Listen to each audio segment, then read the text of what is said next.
Hello, good morning students. I am Sanjay Kumar Singh, your HST teacher. Today I have taken chapter 2 of civics. Under chapter 2 we have to revise role of the government in health. तो revision class के रूप में बच्चों आज मैं आपके लिए लेकर आया हूँ role of the government in health. स्वास्थ्य से संबंधित सरकार की भूमिका, सरकार का रोल क्या है, इसके बारे में हम लोग इस चैप्टर में पढ़ेंगे और जानेंगे। सबसे पहले हम स्वास्थ्य के बारे में जान लेते हैं कि व्हाट इज हेल्थ, स्वास्थ्य क्या है। तो health means our ability to remain free of illness and injuries. There are certain factors which affect our health. तो स्वास्थ्य का अर्थ क्या होता है, इस बात को हम समझें कि स्वास्थ्य का अर्थ होता है कि हमारा शरीर किसी बीमारी से ग्रस्त नहीं हो, हमारा शरीर में किसी प्रकार का कोई टूट फूट ना हो, कोई चोट आदि ना हो। तो जब हमारा शरीर पूर्ण रूप से बीमारियों से और टूट फूट से मुक्त होता है तो हम अपने आप को स्वस्थ कहते हैं। तो स्वास्थ्य को प्रभावित करने वाले निश्चित फैक्टर्स होते हैं, तत्व होते हैं जो हमारे स्वास्थ्य को प्रभावित करते हैं। Health care in India, Bharat में चिकित्सा सुविधा के बारे में हम लोग पढ़ेंगे इस टॉपिक के अंतर्गत। India has the largest number of medical colleges in the world and is among the largest producer of doctors. पूरी दुनिया की बात हो रही है कि भारत में सबसे अधिक मेडिकल कॉलेज हैं और पूरी दुनिया में सबसे अधिक भारत ही डॉक्टर को पैदा करता है, भारत में ही डॉक्टर। तो हमने देखा कि हमारा भारत तो एक महान देश है, तो हमारे भारत में मेडिकल कॉलेजों की संख्या सबसे अधिक है। पूरी दुनिया की बात हो तो पूरी दुनिया में सबसे अधिक मेडिकल कॉलेज हमारे भारत में है। और हमारा भारत ऐसा देश है जहाँ पर सबसे अधिक डॉक्टर बनकर के निकलते हैं, डॉक्टर की अधिक पढ़ाई करते हैं और पढ़ाई करने के बाद वो डॉक्टर बन करके उभरते हैं। मतलब पूरी दुनिया में सबसे बड़ा प्रोड्यूसर है डॉक्टर्स का हमारा भारत बहुत बड़ा डॉक्टर उत्पादन करता है, डॉक्टर को बनाने वाला देश है। India is the 4th largest producer of medicine in the world. और औषधि उत्पादन के मामले में, औषधि दवा उत्पादन के मामले में भारत का स्थान पूरी दुनिया में 4था स्थान है। Most doctors settle in urban areas while people in rural areas have to travel long distance for medical facilities. ज़्यादातर जो डॉक्टर हैं वह शहरी क्षेत्र में ही निवास करते हैं, शहरी क्षेत्र में ही उनका निवास होता है, घर होता है, मकान होता है। हालांकि ग्रामीण क्षेत्रों के जो लोग होते हैं उन्हें काफ़ी लंबी दूरी तय करनी पड़ती है इसे स्वास्थ्य सुविधा प्राप्त करने के लिए। काफ़ी लंबी दूरी का यात्रा करना पड़ता है स्वास्थ्य लाभ लेने के लिए, स्वास्थ्य सुविधा को प्राप्त करने के लिए। About 5 lakh people die from tuberculosis every year, while 2 million cases of malaria are reported every year। तो एक पहले का अनुमान दिया हुआ है, अभी वर्तमान में तो ऐसा नहीं है, लेकिन बताया जा रहा है कि 5 लाख लोग जो है ना टीबी रोग से मरते हैं और 2 मिलियन लोग मलेरिया के शिकार हो गए हैं। मतलब यह रिपोर्ट है, एक सर्वे के अनुसार बताया गया है कि इतने लोग इन दोनों बीमारियों के कारण मरते हैं।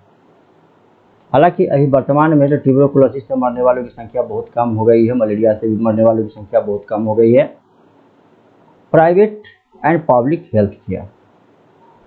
जन चिकित्सा और निजी चिकित्सा से संबंधित हम देख लेते हैं कि जन स्वास्थ्य सुविधा और निजी स्वास्थ्य सुविधा के बारे में। तो health care is divided into two categories. जो स्वास्थ्य सुविधाएं हैं इनको दो भागों में विभाजित किया गया है, दो भागों में बांटा गया है, public health services and private health services. जन स्वास्थ्य सेवाएं और निजी स्वास्थ्य सेवाओं में, ये दो भागों में बांटा गया है पब्लिक हेल्थ केयर को, हेल्थ केयर को। Public health services is a chain of health centers and hospitals run by the government।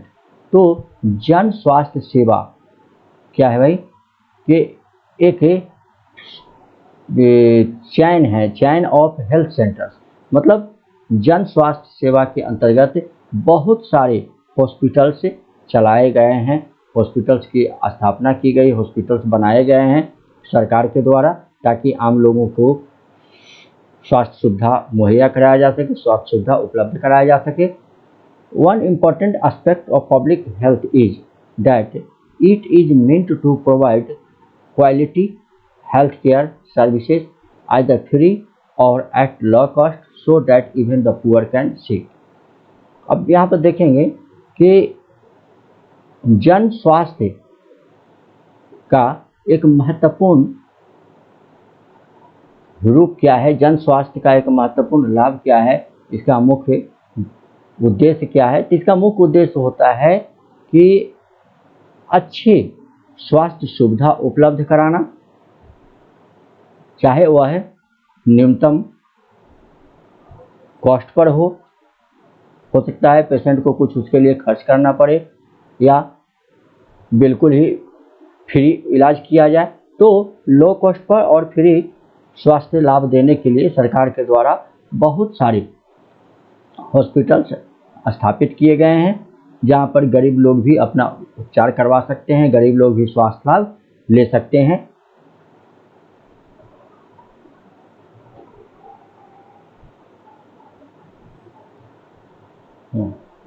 Private health services are not owned or controlled by the government। People have to pay a lot of money for every service that they use।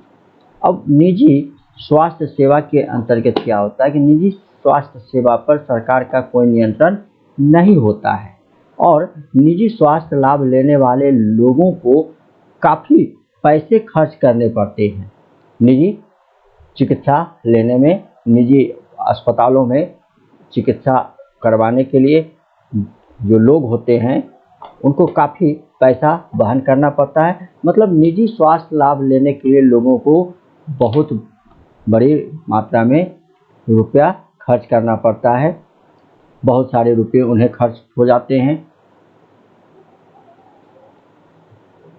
Health care and equality, health care and equality, स्वास्थ्य सुविधाएं और समानता। In India private health services are increasing but public health services are not। As cost of these private services is high, many people cannot afford them। Bharat में निजी स्वास्थ्य सेवा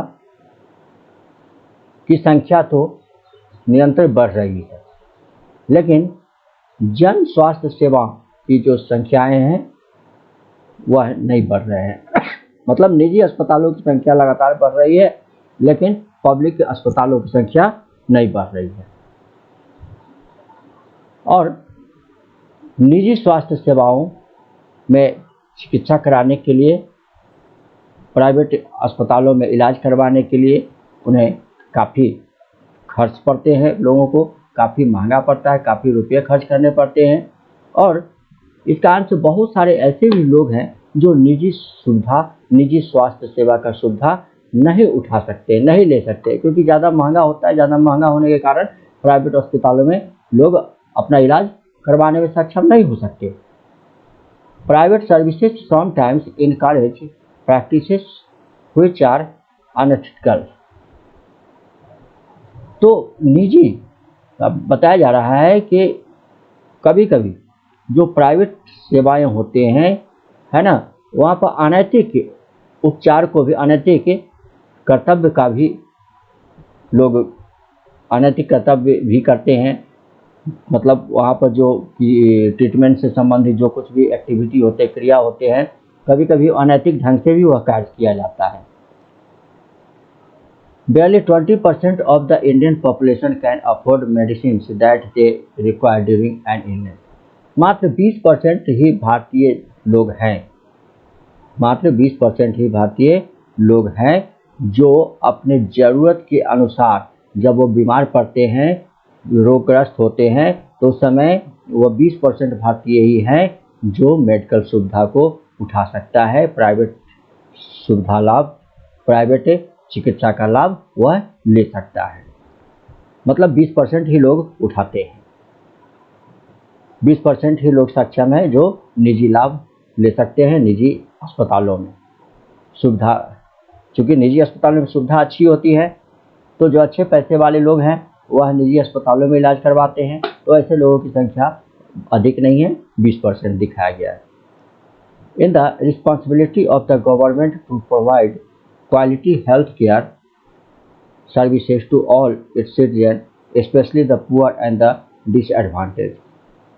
सरकार की जवाबदेही यह है, सरकार की जवाबदेही बनती है कि वह अच्छा स्वास्थ्य सेवा उपलब्ध कराए देश में रहने वाले सभी नागरिकों को, देश में रहने वाले सभी नागरिकों के लिए उत्तम स्वास्थ्य सेवा उपलब्ध कराए, खास करके गरीबों और पिछड़े लोगों के लिए। In 1996, Kerala decentralized its health budget at Panchayati level to ensure effective health planning. 1946 में केरला ने क्या किया था, स्वास्थ्य बजट को विकेंद्रीकृत कर दिया था पंचायत के साथ, पंचायती स्तर पर, ताकि स्वास्थ्य सुविधा का जो योजना हो वह पूर्ण रूप से कार्यान्वित हो और स्वास्थ्य सुविधा का जो योजना बनाया गया हो वह पूर्ण रूप से प्रभावी हो। The best example of health care comes from Costa Rica, where the government provides for adequate health care to people.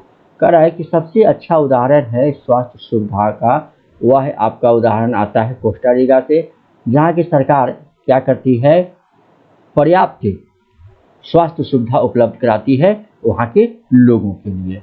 Okay students, read and watch the video carefully, try to understand, because your examination, half yearly examination is coming soon and it is important for you to revise chapters. Okay, in next video I will come with next chapter. Okay, धन्यवाद।